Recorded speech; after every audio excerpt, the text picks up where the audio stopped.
मैं पार्लियामेंट में impact create करने गया हूं। मैं पार्लियामेंट में रकस क्रिएट करने नहीं गया। ये टैक्स पेयर के पैसे से जो पार्लियामेंट चलती है, उस टैक्स पेयर के मुद्दे उठाने में पार्लियामेंट में गया। मैं बस इतना कहना चाहता हूं कि जो लोग आज मुझ पर आरोप लगा रहे हैं, झूठे आरोप लगा रहे हैं कि हर झूठ को बेनकाब किया जाएगा और हर सवाल का जवाब दिया जाएगा, क्योंकि मैं घायल हूं, इसीलिए घातक हूं। कल से मेरे खिलाफ एक स्क्रिप्टेड कैंपेन चलाया जा रहा है। सेम भाषा, सेम बातें, सेम आरोप। ये कोई कोइंसिडेंस नहीं है, बल्कि एक कोऑर्डिनेटेड अटैक है। पहले मैंने सोचा कि मुझे इसका जवाब नहीं देना चाहिए, फिर लगा कि कहीं एक झूठ को 100 बार बोला जाए, कुछ लोग मान ना लें, इसलिए मैंने सोचा कि जवाब दूं।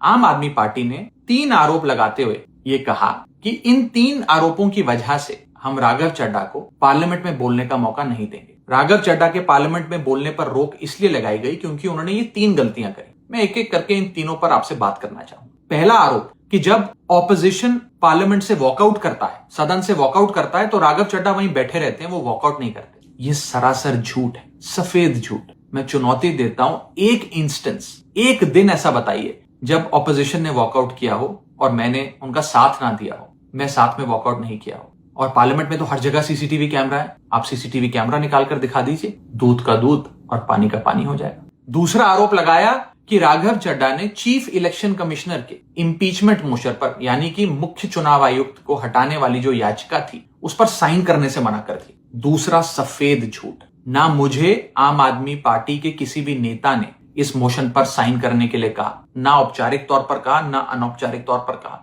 और आम आदमी पार्टी के राज्यसभा में कुल 10 सांसद हैं, जिनमें से 6 या 7 सांसदों ने इस मोशन पर खुद ही साइन नहीं किया। तो भला इसमें मेरी क्या गलती? खाली सारा दोष मुझ पर ही क्यों मढ़ा जा रहा है? और इस मोशन के लिए राज्यसभा में कुल 50 सिग्नेचर चाहिए होते हैं, यानी कि 105 विपक्षी सांसदों में से मात्र 50 सिग्नेचर से ये याचिका पूरी हो जाती। तो इतना शोर क्यों? और तीसरा आरोप जो मुझ पर लगाया गया वो ये था कि राघव चड्ढा डर गए हैं और इसलिए वो बेकार मुद्दे उठाते हैं। पहली बात मैं बता दूं कि मैं पार्लियामेंट में शोर मचाने, चीखने, चिल्लाने, माइक तोड़ने या गाली देने नहीं गया। मैं वहां पर जनता के मुद्दे उठाने गया हूं, लोगों की बात करने गया हूं। और मैंने कौन सा मुद्दा नहीं उठाया? मैंने जीएसटी से लेकर इनकम टैक्स की बात करी, पंजाब के पानी से लेकर दिल्ली की हवा का मुद्दा उठाया, हमारे सरकारी स्कूलों की हालत से लेकर कैसे पब्लिक हेल्थ केयर इंस्टीट्यूशंस को मजबूत किया जाए, इंडियन रेलवेज में जो पैसेंजर्स ट्रैवल करते हैं उनकी समस्याएं रखी, यहां तक कि मेंस्ट्रुअल हेल्थ, एक ऐसा मुद्दा जिसके बारे में लोग बात करने से कतराते हैं, वो बातें तक रखी। बेरोजगारी से लेकर महंगाई तक तमाम मुद्दे उठाए। आप मेरे 4 साल का पार्लियामेंट का ट्रैक रिकॉर्ड उठाकर देख लीजिए। और मैं पार्लियामेंट में